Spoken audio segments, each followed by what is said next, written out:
மாத்திரமல்ல, இந்த பாதை எனக்கு பிடிக்கல ஆண்டவரே. என்னால சொல்லியிருக்கிறேன், எனக்கு பிடிக்கல ஆண்டவரே, இந்த பாதை எனக்கு பிடிக்கல ஆண்டவரே, விட்டுருங்க எத்தனையோ முறை சொல்லிக்கிறேன். ஆனா ஏசப்பா நிறைய முறை என்கிட்ட சொல்லிக்கிறேன், இன்னும் கொஞ்சம் தூரம் மகளே, இன்னும் கொஞ்சம் தூரம், இன்னும் கொஞ்சம் தூரம், இன்னும் கொஞ்சம் தூரம். ஆனா இப்ப தெரியுது, வெகு ஜனங்களை உயிரோடு கூட காக்கும்படி கர்த்தர் நம்ம விரும்பாத ஒரு சில உபத்திரவத்துல, ஒரு சில பாதைகளில, ஒரு சில நெருக்கத்துல, ஒருவேளை தரித்திரம் என்கிற நெருக்கம், வியாதி என்கிற நெருக்கம், பிசாசுடைய அடிமைத்தனத்துல ஒருவேளை நம்ம இருக்கிறோம் என்றால் இது நம்ம விரும்பலதா.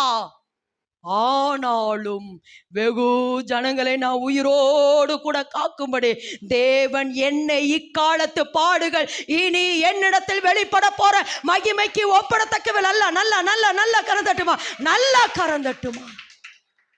எனக்கு பிடிக்கல ஆண்டவரே, பரவாயில்ல மலை, கொஞ்ச நாள் எனக்கு பிடிக்கல ஆண்டவர், இந்த உபத்திரவம், இந்த போராட்டம் பிடிக்கல மலை. ஆனா சொல்றமா, திரும்பவும் சொல்றேன், வனாந்தரமாகட்டும், செங்கடல் ஆகட்டும், யோர்தான் ஆகட்டும், அல்லது எரிகோவாகட்டும், நான் கடந்து போகிற பாதை, அங்கேயே ரொம்ப நாள் உட்கார்ந்து இருந்தேன்னா அங்க என்ன குறிச்சு ஒரு தவறு இருக்கு.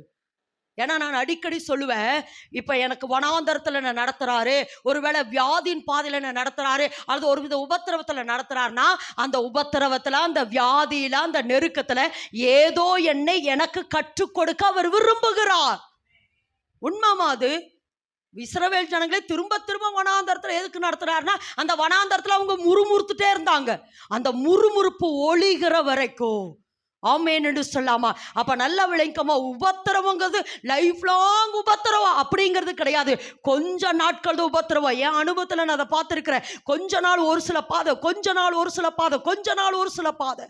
என் சரீர ரீதியாய் போராட்டங்கள், குடும்பங்கள் ரீதியாய் போராட்டம், உறவுகள் ரீதியாய் போராட்டம், அடுத்து ஃபைனான்ஸ் ரீதியாய் போராட்டம். இது எல்லாமே எதுக்குன்னா, நான் ஒன்னொன்னையும் கற்றுக்கொண்டு அதை எப்படி ஓவர் கம் பண்ணது, அதை ஓவர் கம் பண்ணதை நான் இன்னைக்கு எதையெல்லாம் ஓவர் கம் பண்ணியிருக்கணும் அதை ஜனங்களுக்கு கற்றுக் கொடுத்து, இதுல நீங்க இப்படிதான் ஜெயிக்கணும், இந்த வசனத்தை சொல்லிதான் ஜெயிக்கணும், இந்த போராட்டத்தை சொல்லிதான் ஜெயிக்கணும்.